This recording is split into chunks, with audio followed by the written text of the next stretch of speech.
First of all, good afternoon, everyone. Welcome to our monthly computational social science webinar organized by our computational social science lab at the Chinese University of Hong Kong. I'm Liang Hai, Associate Professor of Communication, and also Associate Director of the lab. So today we are very delighted to have Professor Christine Gobel. Christine Gobel, right? Mm-hmm.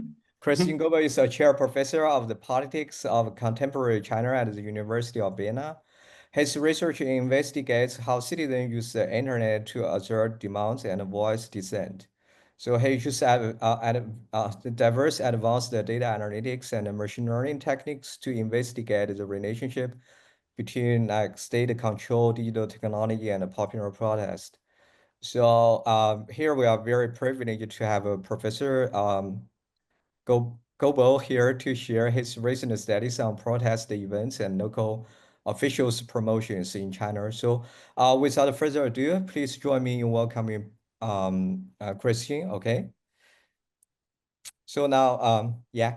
So by the way, if you have any questions during the talk, please feel free to post in the chat box, and later we will have a Q&A session. And if there are many questions, we will, I as a moderator will pick some questions for Christian. Okay, Christian, thank you.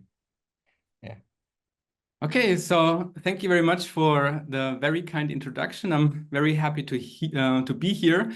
And yeah, so this talk will be about how street protests influence political selection in China. And this has been a collaboration with Wang Hao from the City University of Hong Kong, who is here as well, and who will also join us later, hopefully, in answering the questions. It has been a really good collaboration where we exchanged ideas, ran different models, and yeah, came to some, I think, very interesting and noteworthy results. So it really is a collaboration. So when I introduce results, it's actually the findings that come from both of us. Now, why are we asking this question? We have research on career trajectories of local officials in China. So researchers want to find out which officials in China get promoted and which don't get promoted, and why they get promoted. And so far, research has focused on mainly two factors. So the one is economic performance. So if a locality increases GDP rapidly in a very short time, this is being seen as an indicator that the person is competent, and that might, it is reasoned in a meritocratic system, lead to the promotion of the official. There's a second factor that is also being looked at, and that is loyalty or networks. So the idea is, no matter if that official is capable or not, but if he or she has powerful protectors at the higher levels, then that person is likely to be promoted. But there is a third factor that is being mentioned very often, but that hasn't been systematically researched, and that is social unrest. And there is this idea, or this term, this notion of 一票否决, which means that even if you're really performant in, let's say, economic growth, environmental protection, and so on, if you do one mistake in a crucial area, all your achievements will be void, and you will not be promoted, and you might even be demoted. And among the items in 一票否决 is social unrest. Now, it is very unclear what social unrest refers to, but it is very often mentioned, and I'm guilty of that as well, in a study I wrote 10 years ago, where I said, well, protests lead to demotions. But in the time since my earlier study came out, a lot has happened, and we now know that it's not just one protest or several protests taking place in China once a year, but that we actually have dozens of protest events in China every single day. And if each official in a locality would get fired or not promoted if a protest takes place, then there would be no more officials in China, or you would have to have a large selection of official. And these events, of course, that I'm talking about, the dozens of events that take place in China every day, they're not mass events. So it's not 500 people marching through the streets, but they're small, like the one on the picture. So usually it's citizens who have a concrete grievance, like, for example, problems with real estate developers or workers whose wages are not being paid. And they assemble in front of their factory or in front of their residential complex, hold up some banners. And it's usually just a very few people. It's peaceful. It's not disruptive. So they're actually, you might say, rather harmless. And of course, having these very harmless events, you might say it's not a problem at all. But then again, if you have dozens or hundreds of them in one place, it might be a problem again. So the question we are asking is, if these small protests, these micro protests, do they matter for career trajectories or not? So it might be that even one micro protest leads to a demotion, but it might also be that the higher level authorities say, well, if protests take place in your location, small protests take place in your location, it's not a problem because they're peaceful.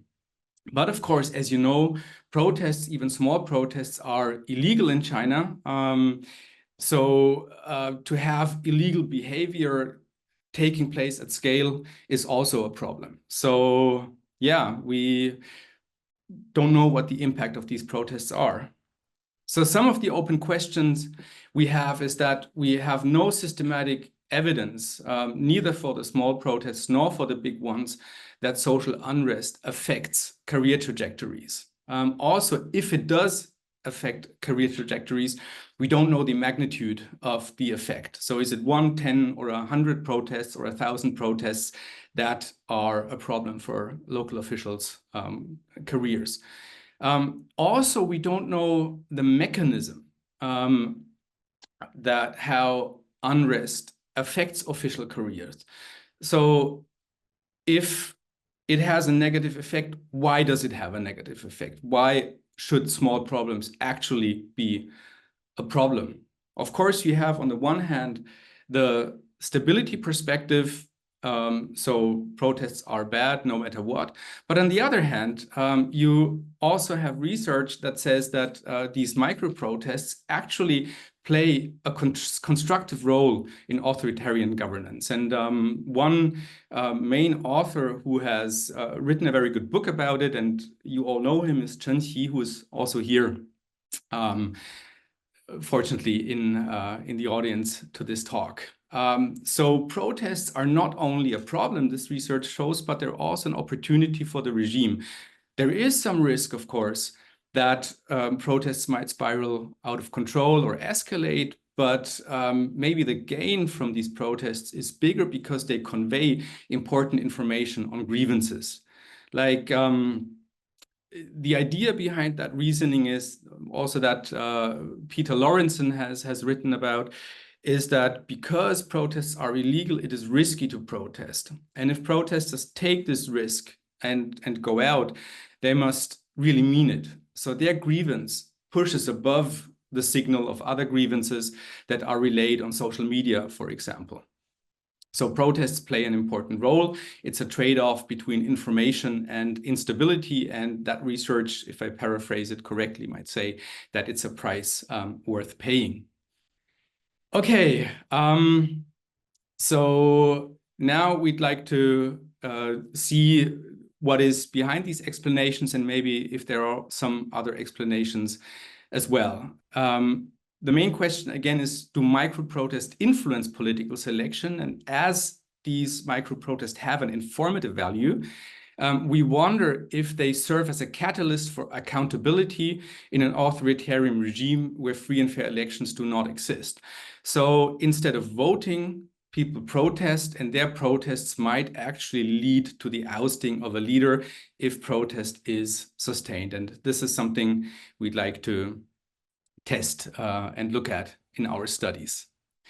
Now, again, what is the role of protests? How might leaders assess the functional role of micro-protests? So one, as I said, they might be a danger to stability. It's actually because they're small, not a perspective that a lot of researchers have or entertain in the literature.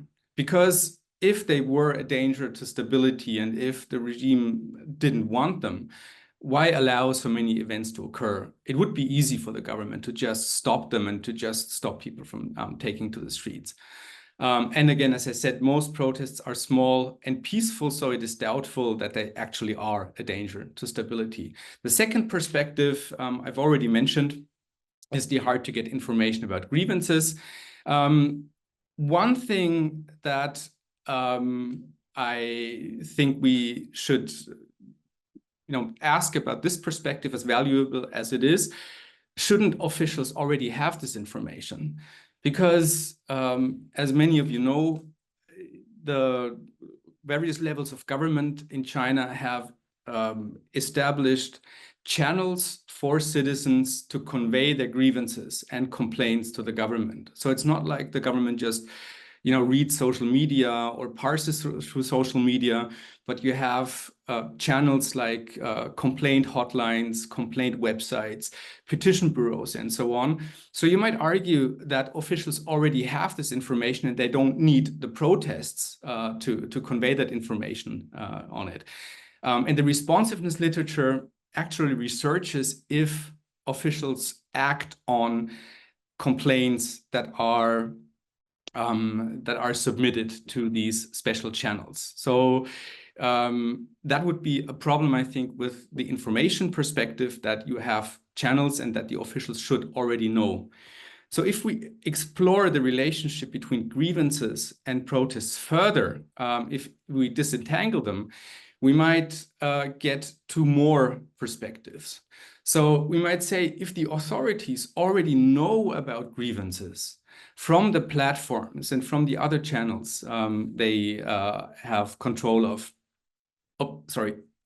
if they already know about these grievances, then maybe they react to these grievances and not to the protest. So it's possible that people are unhappy, they file a complaint, but at the same time, to increase their chances, they also protest. And if they do that, the officials might react to the complaints and not to the protests. So the protests are just spuriously correlated with a process that is actually driven by the grievances themselves. But if the system is that responsive, if they actually use the information from these platforms to address the grievances, why do we still have protests? Why do people engage in risky protests?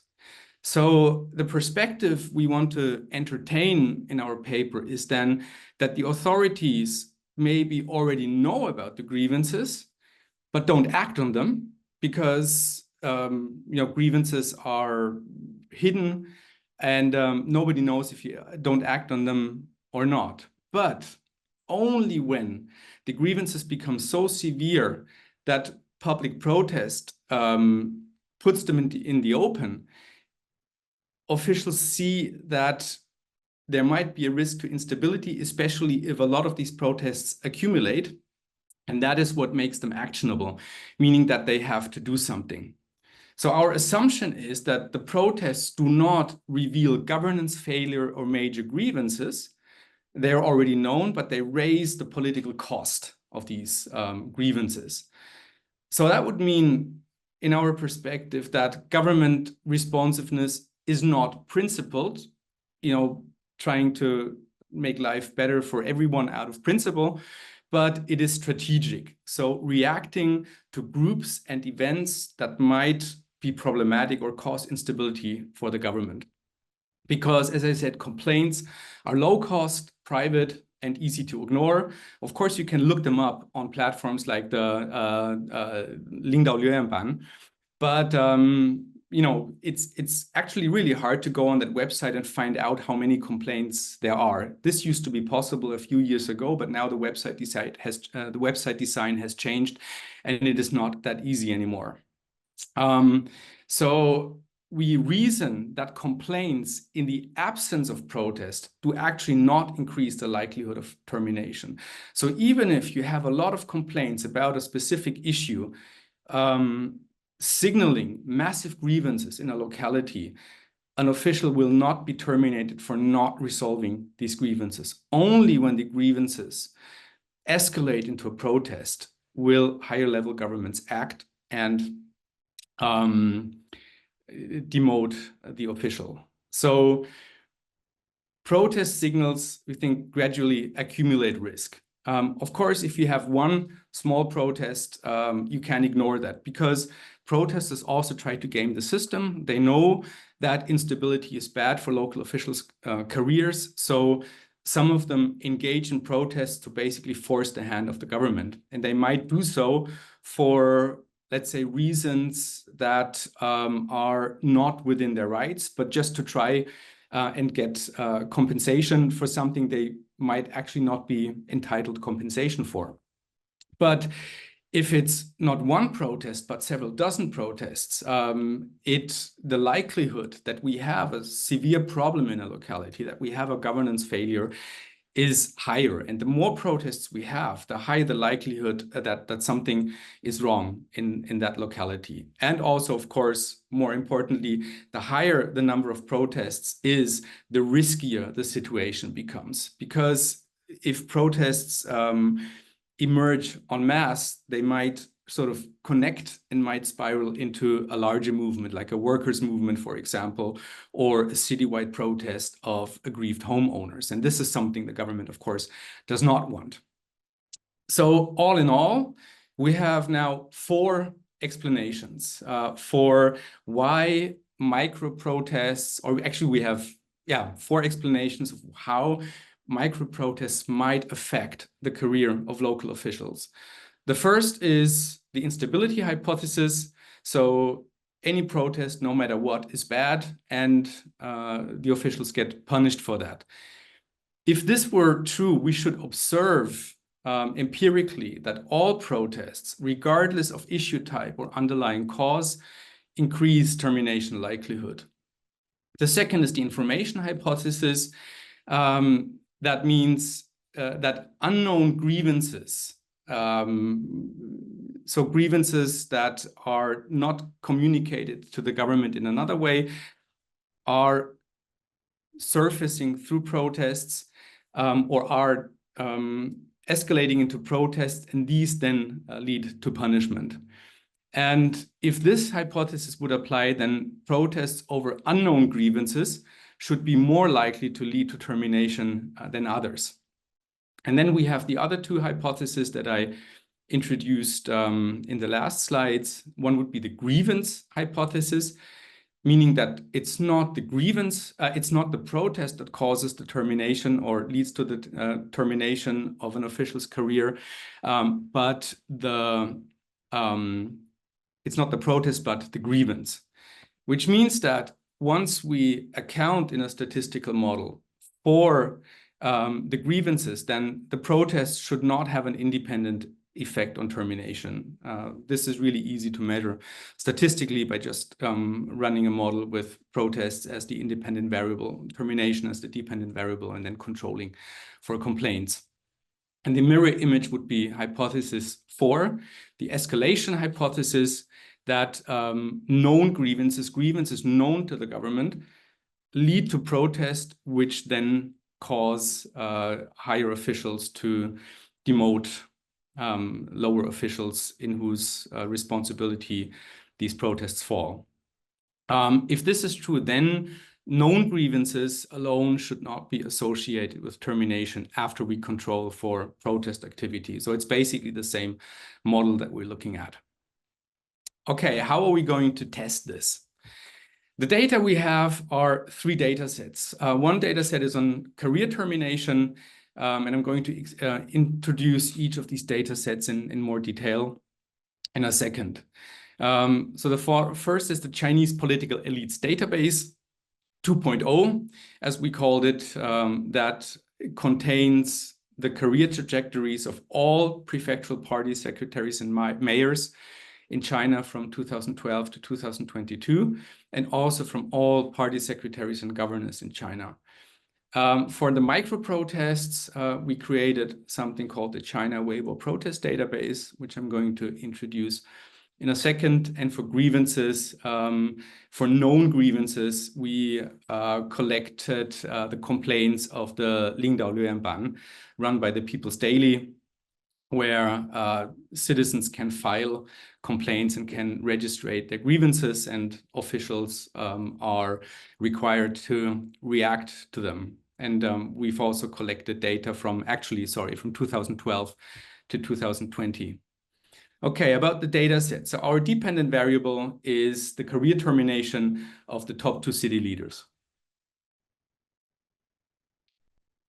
So we measure that by collecting data from Baidu Baike, which has a lot of the biographies of local leaders at the prefecture level. I think it's pretty much complete.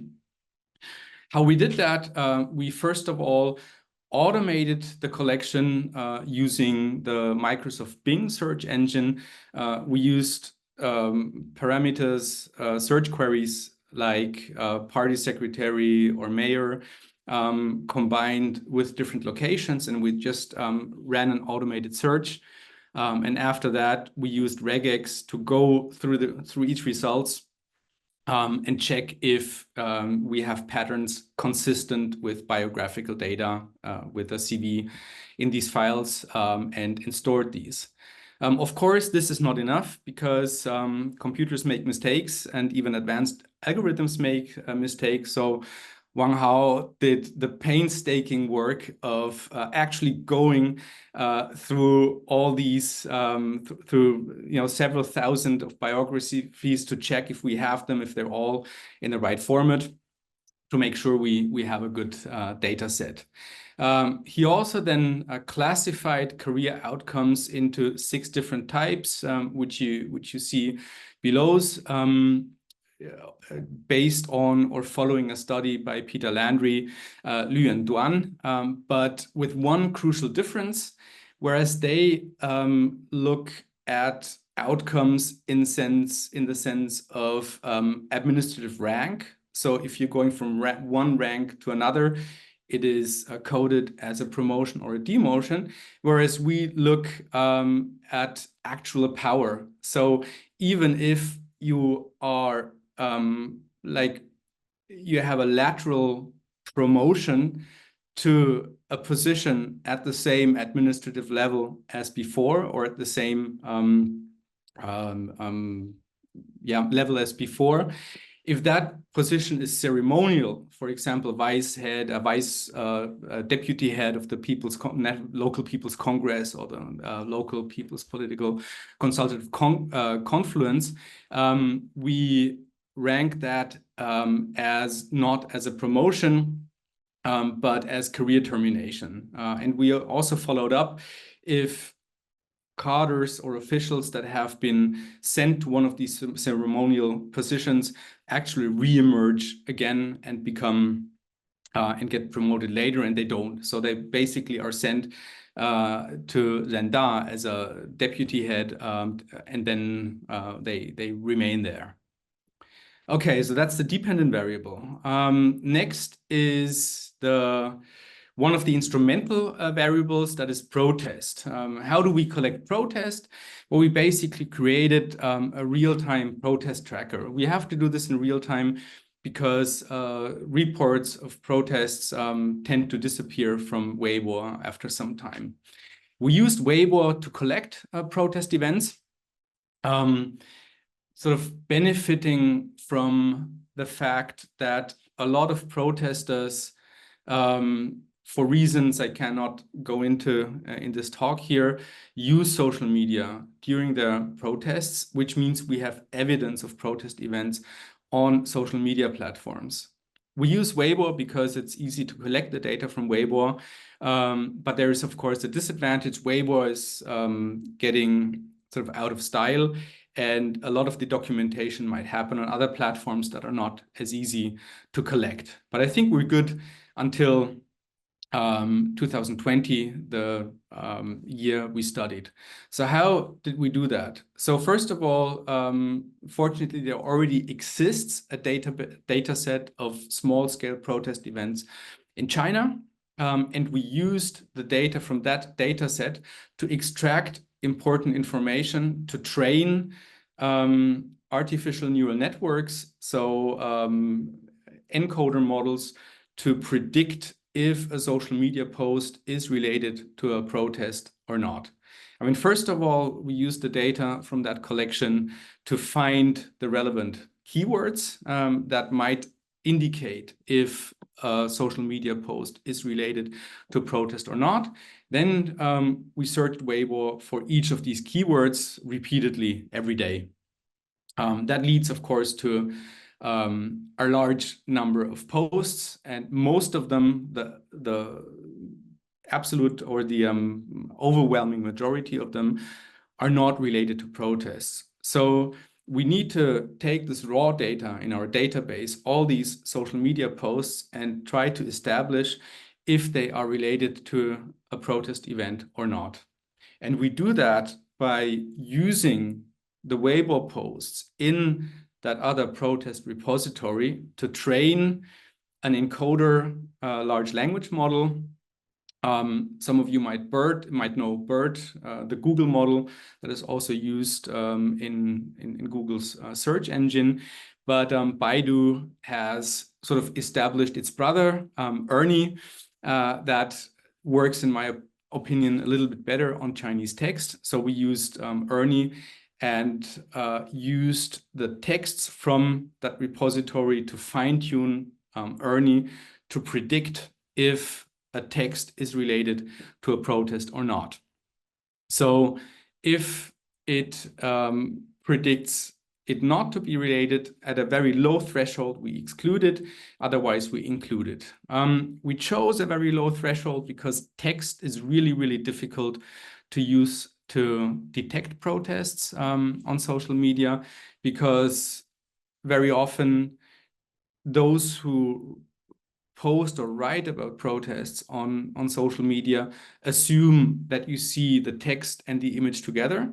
So they're not saying we go and engage in a rights protection event, but they assume that you see it from the image, so they only give you some extra information. And that extra information, even if you read it as a human being, you might not always relate to a protest event. So that makes it quite tricky and difficult. So we took a very low threshold to exclude posts that are very obviously not about protests, but include a large set of social media posts. I mean, the good thing is, even with this low threshold, we exclude like 80 or 90% of the true negatives, which means we get a pretty decent data set already. But then, because the images are so important, we also trained an artificial neural network to detect if an image is related to protest. So we did that by taking images from the repository that clearly show that we are seeing a protest. So an organized protest, for example, individuals holding up flags or banners and so on, are clear indicators that a protest is taking place. And we assembled 30,000 of these images and 30,000 images not about protests, and trained a vision encoder with that. We used a convolutional neural network before, but the vision encoder really pushed our performance. Like it becomes precision becomes twice as good as it was before. Here we set a very high threshold to exclude false positives. The together, these two models have a precision of about 85% and a recall of about 65%, meaning that of all the events we have collected, the algorithms get 65% of them. So 45% of them are false negatives that the algorithms don't detect, maybe because they're non-organized protests. And among the data we collect, 85% are actually protests. And that I think is a really, really good performance. We tested the performance of the models on a hand-coded data set of 20,000 Weibo posts, where we had research assistants code the texts and the images and text separately, and text and images together. So we can measure the performance of our models. This is what it looks like. So we see when we plot this data aggregated at month and city level, which is the data that, or the sort of unit of research of analysis that we're interested in, we see an increase until about 2016 and then a slight decrease. And we think that the decrease after 2016 is actually consistent with a real decrease in protests in China. Okay, I think that's, I don't think I need to do more about this. Yes, we also, of course, looked at the quality of our data, not only by testing the model on our hand-coded data, but also comparing it with existing data sets. And as you can see, the consistency, especially between the hand-collected data, which is in which is the one with the spikes, is quite good. And we also did some statistical tests to assert that. So we are very confident that we have the best protest event data set that currently exists in the market. Okay, for the second instrumental variable, we looked at the number of complaints on Liuyanban. We've been collecting them from the beginning. And we take these as a measure for grievances. Both for the protests and for the grievances, we applied another encoder model fine-tuned on a hand-coded data set to classify or to label both the protests and the complaints according to the grievance. We used, of course, because it's different data, we used different training sets for these algorithms. But now we have protest data with labels for the underlying grievance for a protest, and the same is true for the complaints. Of course, the number of labels is much larger than for the complaints than for the protests, because the range of grievances communicated through Liuyanban is larger than the amount of protests you have. So things like, problem with your passport, which is something you would file on a complaint platform, is seldom something that leads to protest. But we have a lot of labels, a lot of issues that are present both in the complaint data and in the protest data. So for example, the two biggest protest issues are related to real estate and to labor protests. And real estate is also by far the most prominent issue on Liuyanban. So this allows us to actually explore the relationship between complaints and protests in the same issue.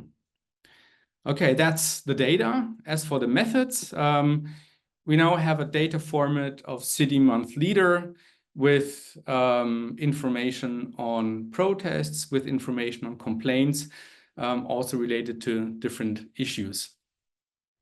So we take our independent variables and the dependent variables, and we model them with a time-varying Cox regression. So basically a survival analysis where termination is coded 1 and non-termination is coded 0. And to explore how the accumulation of protest events over time affects the career of a leader. We actually did that, and I think that's good news. So Wang Hao did it with R, and I did independently did it with the Lifelines module in Python, and we came to the same results, which is always, thanks God. We use the time-varying Cox regression because it handles cases where predictors, like here the protest counts change over time for each unit, because you might, for some reason, have more protests at one time than another. And it also enables us to estimate how the covariates affect the hazard over time.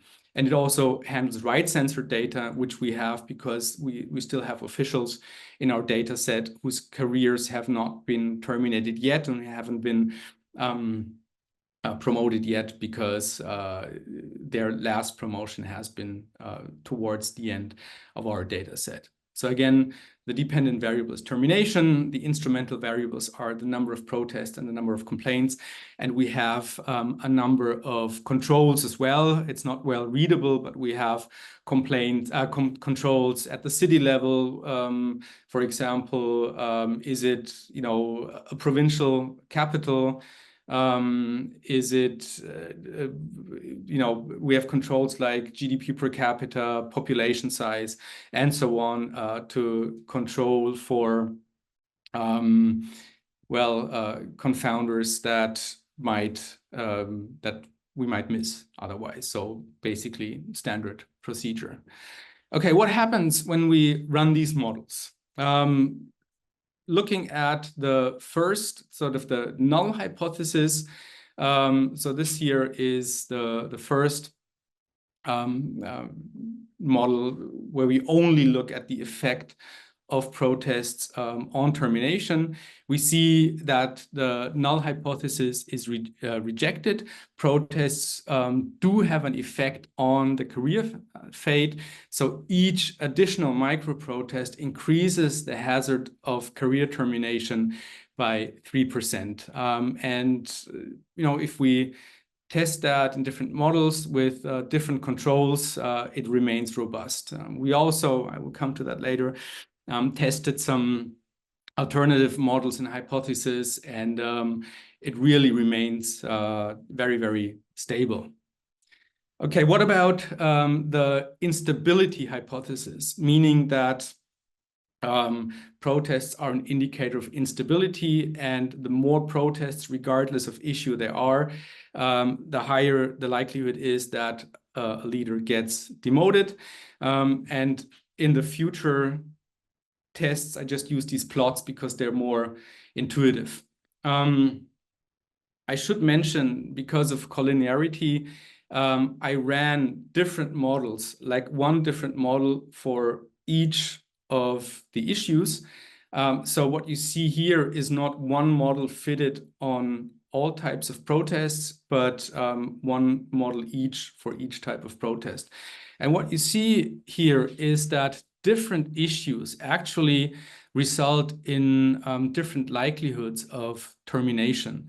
And even if I use sort of all types of protests in one model and the number of protests also in the same model, you will see that the effect of the number of protests disappears because certain issues like real estate, for example, are better predictors of termination than just the number of protests. And that, in our opinion, very clearly rejects the instability hypothesis, because some types of protests are more likely to lead to termination than other types of protests. Then the second one is the information hypothesis, meaning that protests convey information that officials do not otherwise have. And we looked at that by coding for unknown grievances. So looking at protests that are where we don't find, basically we look at the frequency of complaints in a certain issue and correlate that with the number of protests. And the idea is, if we have grievances that are that are underrepresented in the grievances, then it's something the officials don't know about because it's not in their data. Of course, they might still know about it because the data they publish might be censored, but let's assume that what we see on Lioyamban is the actual real data.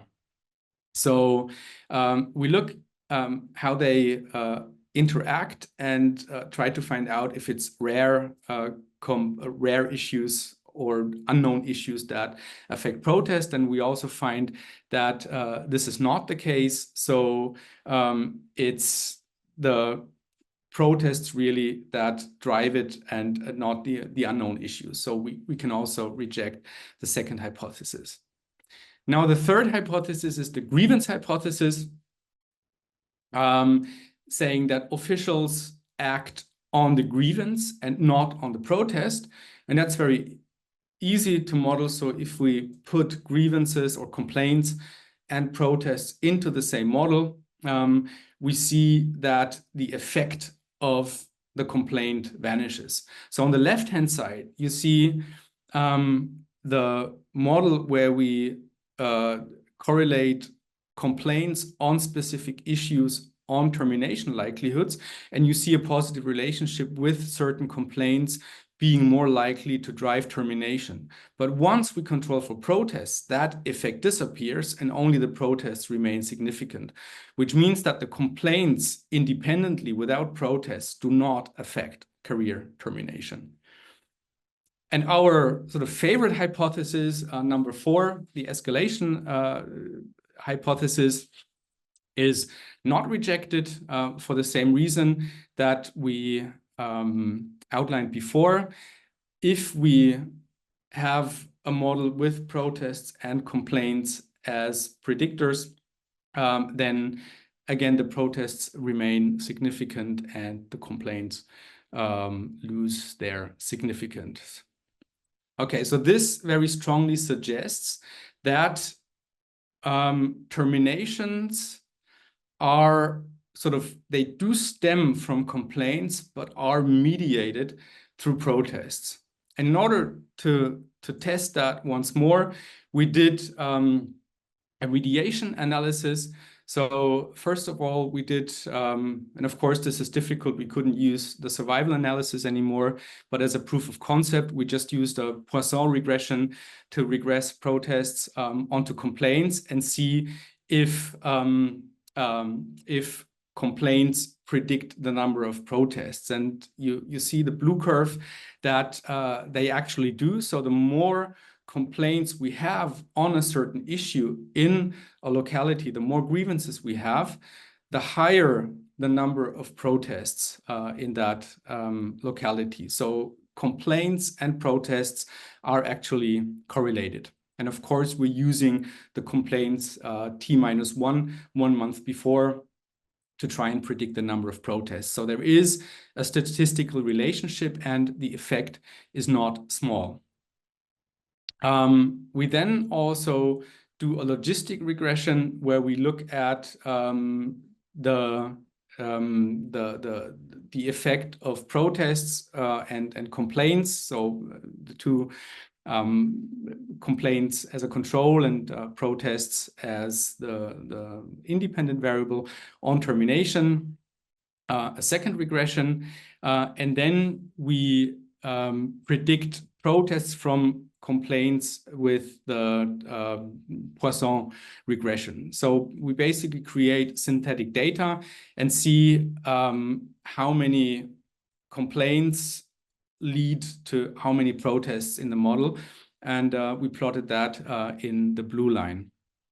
We also then tried to predict termination probability by using these inputs as inputs for the logic model, how termination is predicted by protests and complaints, which shows you the red line. So this provides very strong evidence that protests function that complaints function through protests, that protests escalate complaints, and that actually then benefits termination.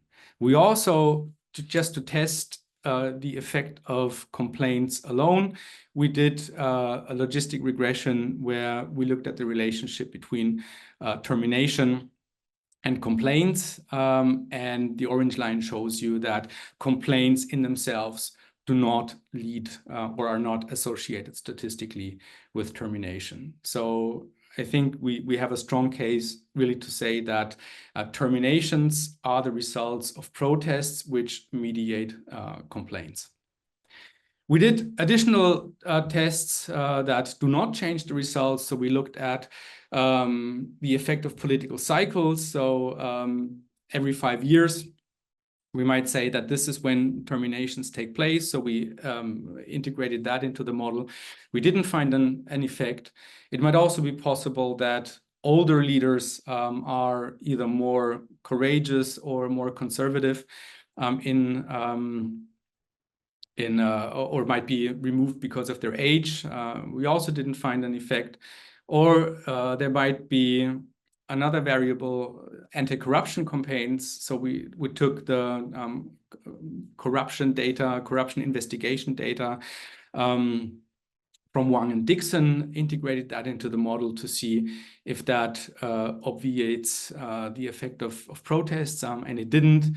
And also the assignment effect. So it might be possible that a leader actually gets assigned into a locality with a lot of grievances by a higher up. And we tested for that by removing all cases where we have a relationship between the higher up and the local official, because the local official has been appointed by the higher up. And that also doesn't change the results. So we are confident in the model that grievances are known by higher levels, that they choose not to act on them unless the grievances are being escalated by protests. So in conclusion, what does it tell us about grievances, responsiveness, and promotions in China? First, we'd assume that a degree of grievance is expected and even tolerated. So the grievance itself is not a push to act, but protests transform dissatisfaction into political risk. And of course, it's not one small protest, but many protests, a series of protests that gradually and cumulatively increase that risk. Each protest raises that perceived risk that the locality is unstable, misgoverned, or slipping out of control. So by that mechanism, citizens can actually, through their protests in a very risky way, affect the careers of local officials. So these protests then force the higher ups to respond. But it's not because they learn something new, but because the cost of inaction rises as the number of micro-protests increases. This also indicates that sustained micro-protests actually are catalysts for accountability. It's not direct accountability because citizens cannot vote officials out of office, but higher level officials pick up the signals by citizens, and once the signals are strong enough, react to them. So it's sort of a mediated and indirect accountability. But you also have to acknowledge or note that this kind of accountability comes at a potential cost for protesters, because you might still face repercussions for engaging in a protest. In earlier research, we found that the repression rate is about 25% for protests, but repression does not mean, as it is sometimes portrayed, that somebody goes behind bars for lives. The more,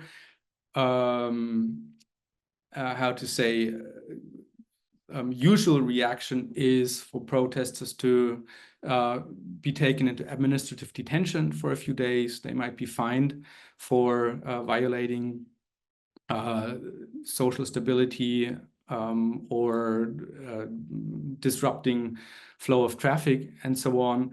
And then are released. So a fine and a short administrative detention are the most likely outcomes of a protest. So the risk is manageable, but it is still a risk, and we don't know the long-term consequences.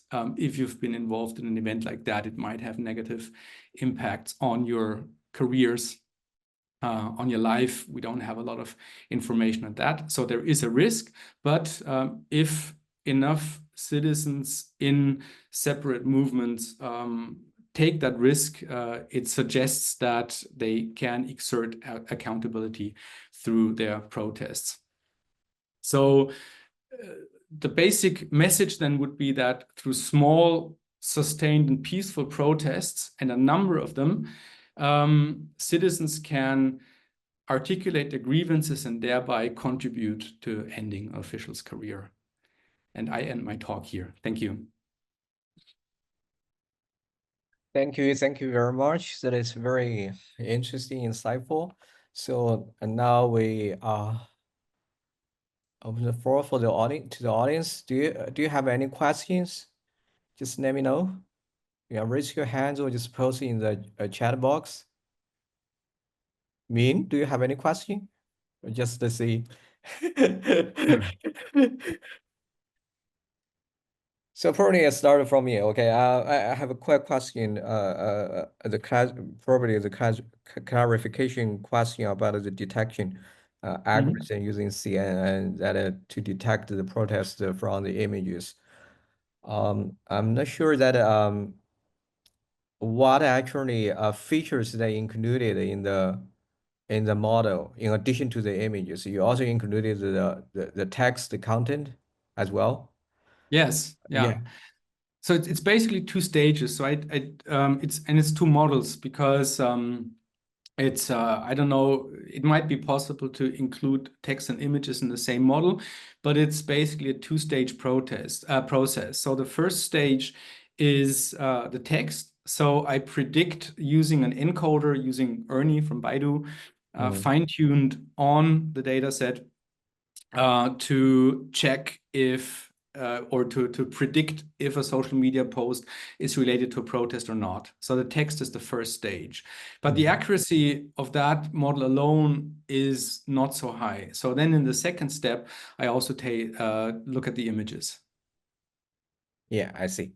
So And the images alone are also not enough because like when you look at only the images and what the model codes as a protest, you will be astonished how many images you find on Chinese social media with banners. For celebration, you have a banner, like one of these shaped like this, or you have long banners where you welcome somebody home, for example, or classmates celebrating. So you get a lot of these banners. So you need the text and the banners at the same time. I see. So just probably suggesting because this is really interesting. I'm thinking about that whether like including additional variables features like the engagement can improve the detection because that actually why the post the figures on Weibo that is quite intentional to attract attention. So probably that is the engagement like a number of likes, retweets that can reflects that they have this kind of a connective action intention. So I guess that would be a interesting feature that you can include to improve the model performance.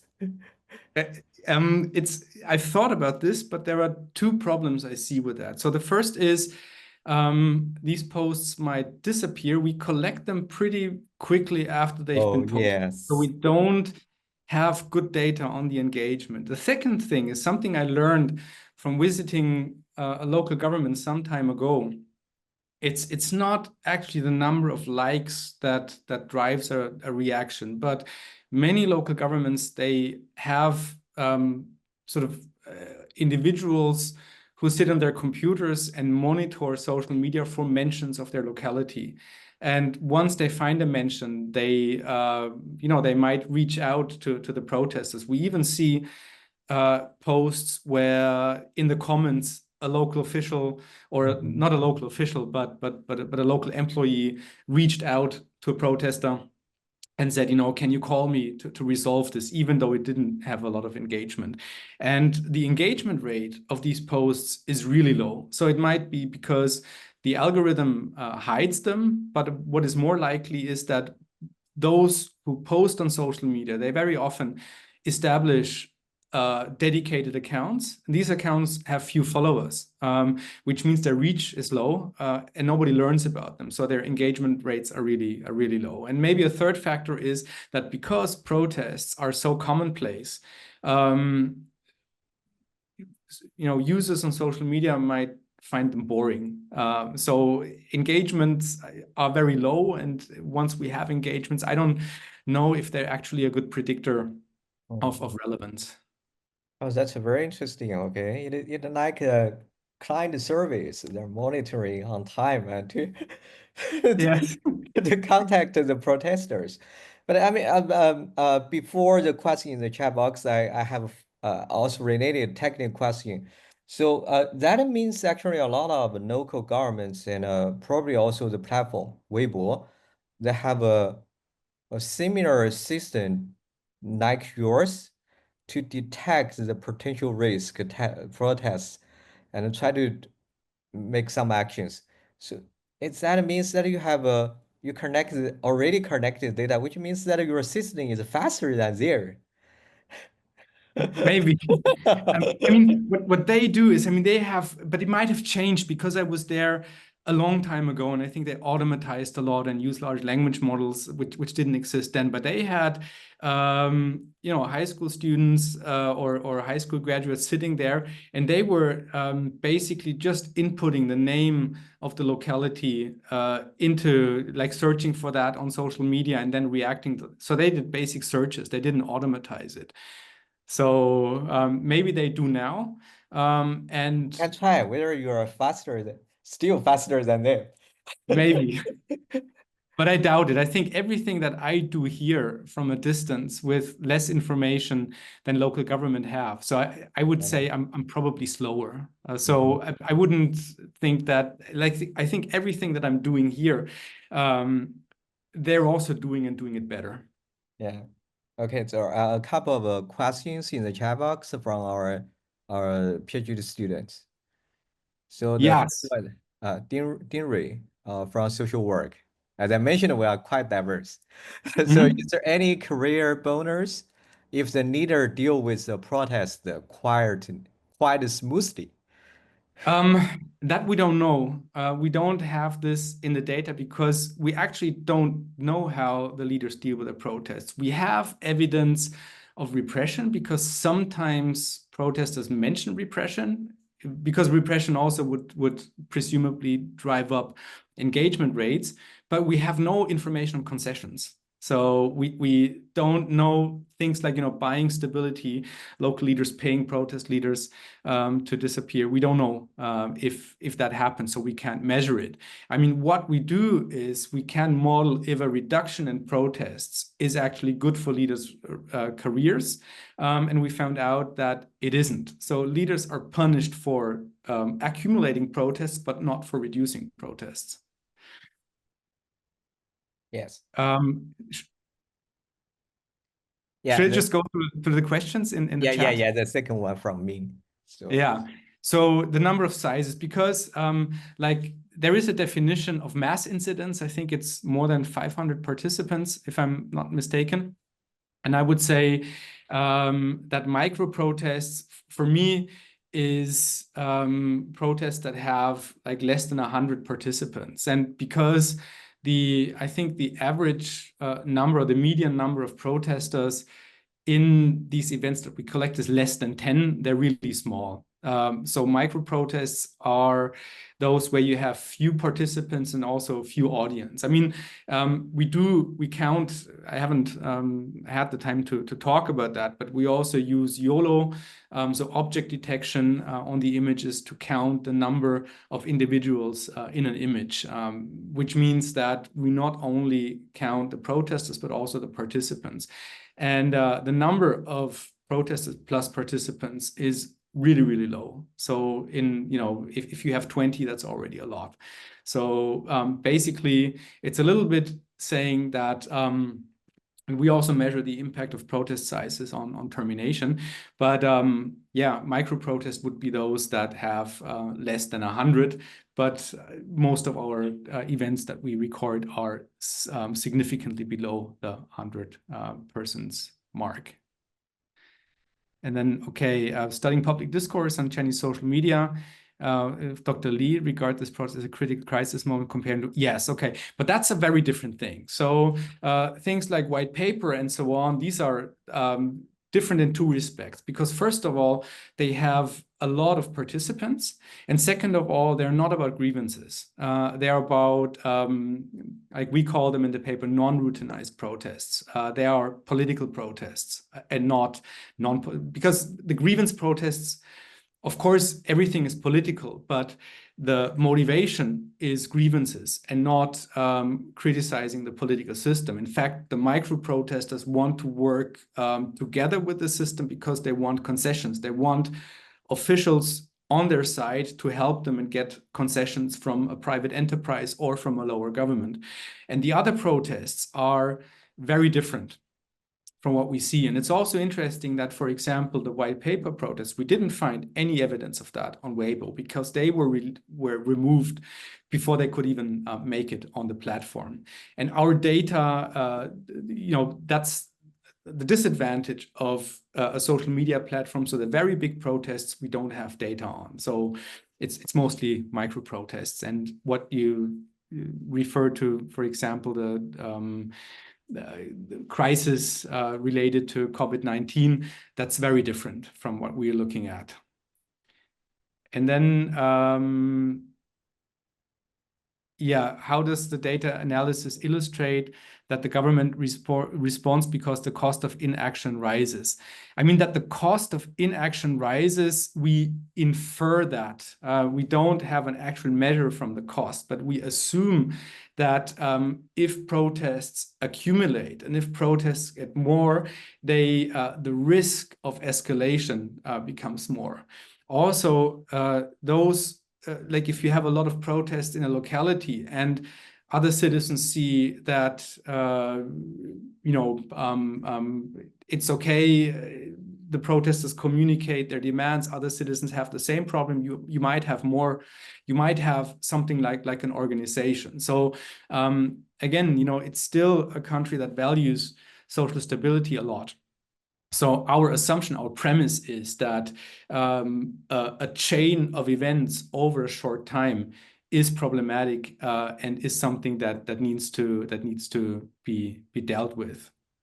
I hope that answers the question, because otherwise we would have to answer the question why, if the number of protests rises, the likelihood of termination increases. What would be another mechanisms that we could think of?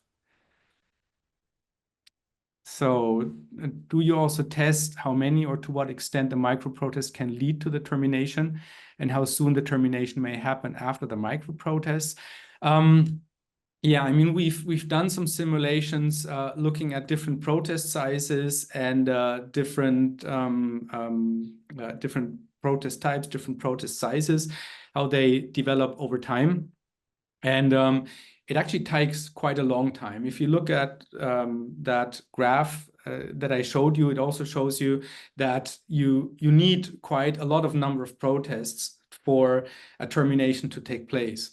So we've been very honest by not only showing the significance level and the coefficient, but also the survival likelihood. So we used the model to predict survival likelihoods because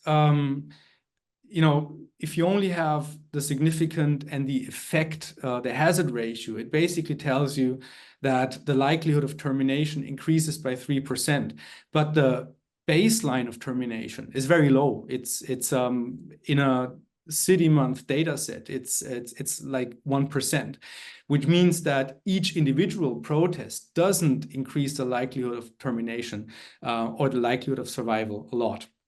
So what you do need for an official to be demoted is actually dozens of protests over a significant amount of time.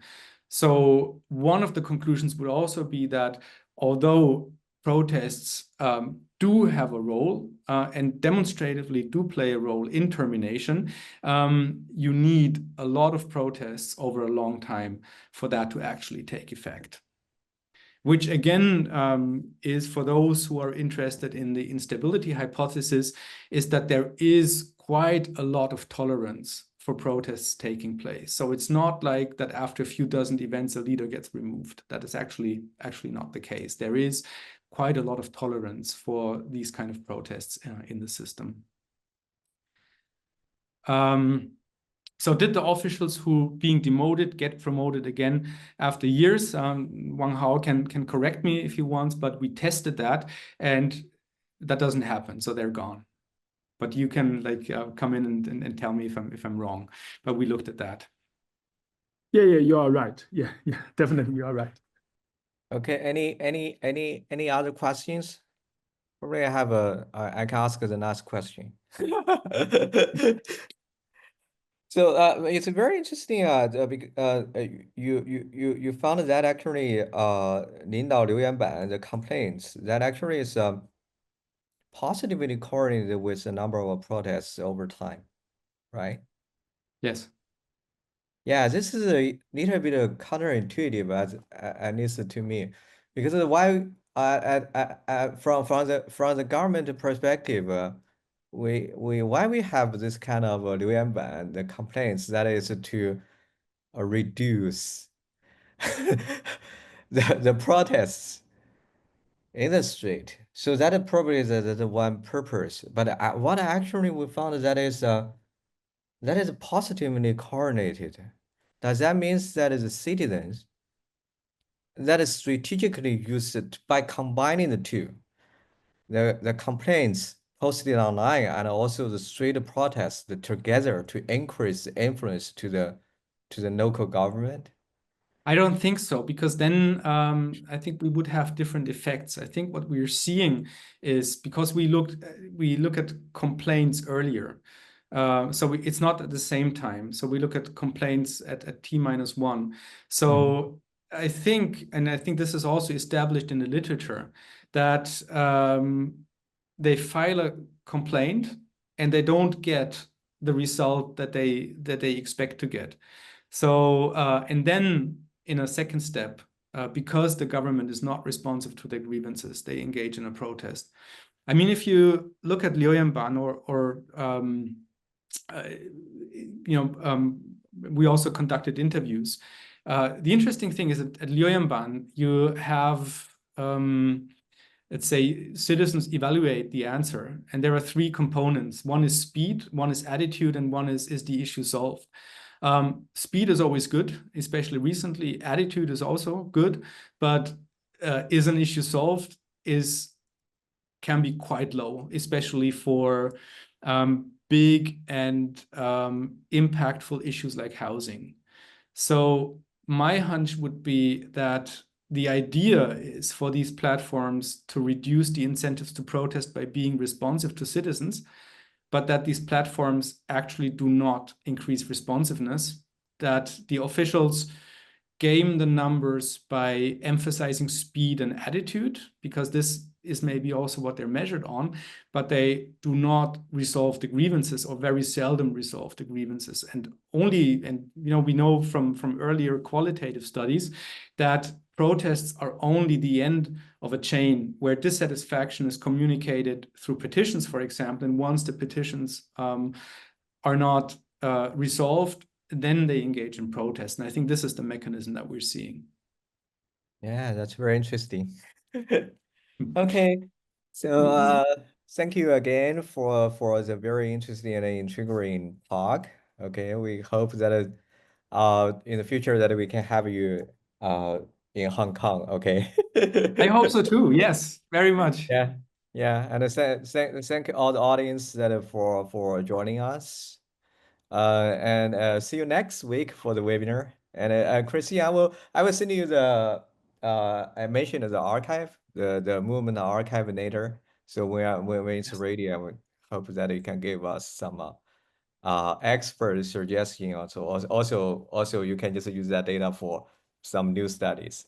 Yeah. Thank you. Yeah, we can do Yeah. something together. That would Yeah. be fantastic. Thank you so much. Thank you again for the invitation, for everybody who was here. And yeah, I hope you could take something out of it. And if you have any other ideas or questions, feel free to contact me. And thank you also. Now you see also my co-author Wang Hao in the image for the fantastic collaboration. It wouldn't have happened without him. I think we've been a really good team. And yeah, thanks for everything. Yeah. Thank you. Thank you all. See you. Bye bye. Yeah. Bye bye.